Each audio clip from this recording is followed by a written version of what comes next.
तर नमस्कार शेतकरी मित्रांनो, स्वागत आहे तुमचं आपल्या शेतकरी कट्टा यूट्यूब चॅनलवर। आज आपण जाणून घेणार आहोत बूम फ्लॉवर विषयी संपूर्ण माहिती। बूम फ्लॉवर आपण कोणकोणत्या पिकांमध्ये फवारू शकतो, त्याचे आपल्याला काय फायदे होतात, त्यामध्ये कोणता घटक असतो, त्याचं प्रमाण, पिकाची योग्य अवस्था, संपूर्ण माहिती आपण जाणून घेणार आहोत। शेतकरी मित्रांनो, तुम्ही आपल्या चॅनलवर नवीन असाल तर चॅनलला सबस्क्राईब करा, व्हिडिओ शेवटपर्यंत नक्की पहा। तर सर्वप्रथम आपण जाणून घेऊयात बूम फ्लॉवर म्हणजे काय। तर बूम फ्लॉवर हे एक दिवी क्रॉप सायन्स कंपनीचं प्लांट ग्रोथ इनहेन्सर येतं। हे फ्लॉवरिंग स्टिम्युलंट आहे। तर शेतकरी मित्रांनो, यामध्ये आपल्याला पिकाच्या वाढीला चालना देण्यासाठी, त्यानंतर फुलधारणा वाढवण्यासाठी, फळगळ थांबवण्यासाठी आपल्याला याची मदत होते। हे झाडाच्या पेशीमध्ये ऑक्सिडेशन आणि प्रथिननिर्मिती प्रक्रिया वेगवान करण्याचं काम करतं।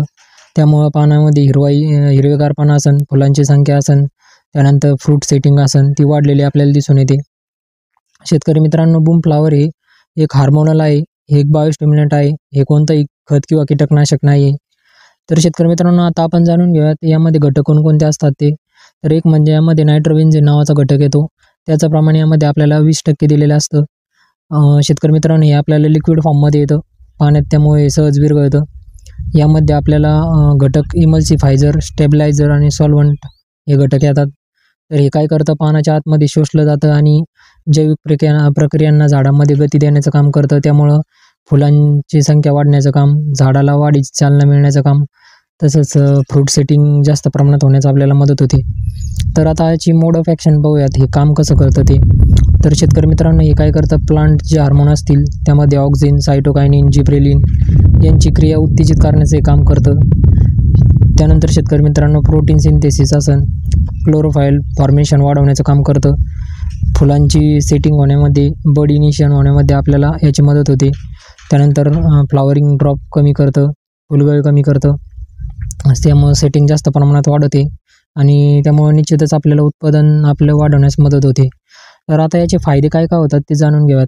एक म्हणजे झाडाची वाढ जोमदार होते, फुलांचा आकार, संख्या वाढवण्यास आपल्याला मदत होते, फळांची गळ कमी होते, सेटिंग भरपूर प्रमाणात होते, पानांचा रंग गडद हिरवा होण्यास मदत होते।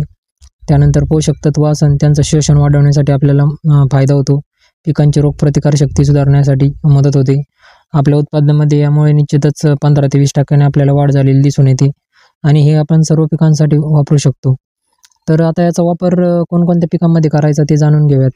धान्य पिकांमध्ये जर आपण म्हटलं गेलो तर भात, गहू, मका, तसंच कडधान्य पिकांमध्ये हरभरा, सोयाबीन, मूग, उडीद, तेलबिया पिकांमध्ये कापूस असेल, सूर्यफूल असेल, शेंगदाणा, त्यानंतर भाजीपाला पिकांमध्ये टोमॅटो, मिरची, वांगी, भेंडी, फळबागांमध्ये द्राक्ष, आंबा, संत्रा, डाळिंब, केळी, फुलपिकांमध्ये गुलाब, झेंडू, शेवंती यांसारख्या पिकांमध्ये आपण याचा वापर करू शकतो।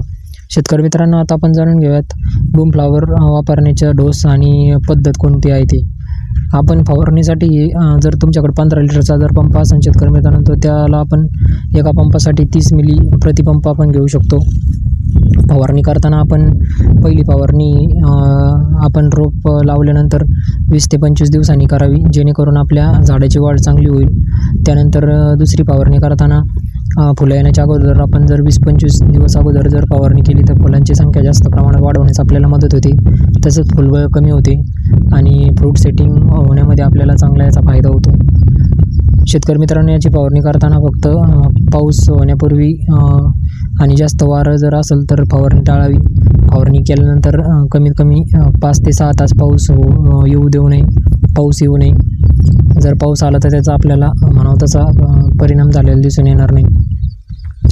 आपण जर बूम फ्लॉवरच्या किमतीचा जर विचार केला तर आपल्याला हे मार्केटमध्ये 250 ग्रॅम 250 ते 300 रुपयापर्यंत आपल्याला मिळू शकतं। याची किंमत तुमच्या भागानुसार कमी जास्त होऊ शकते। शेतकरी मित्रांनो, वापरताना आपण योग्य त्या प्रमाणातच याचा वापर करावा, जास्त प्रमाणात याचा वापर करू नये आणि सल्फर असेल किंवा बोर्ड मिश्रण असेल त्यासोबत मिसळून हे वापरू नये। फवारणी केल्यानंतर 6 ते 7 तास जर पाऊस नाही आला तर आपल्याला चांगला रिझल्ट याचा जाणून येतो। शेतकरी मित्रांनो, तुम्हाला जर आपला आजचा व्हिडिओ आवडला असेल तर आपल्या व्हिडिओला लाईक करा, शेअर करा आणि चॅनलला सबस्क्राईब करा। धन्यवाद।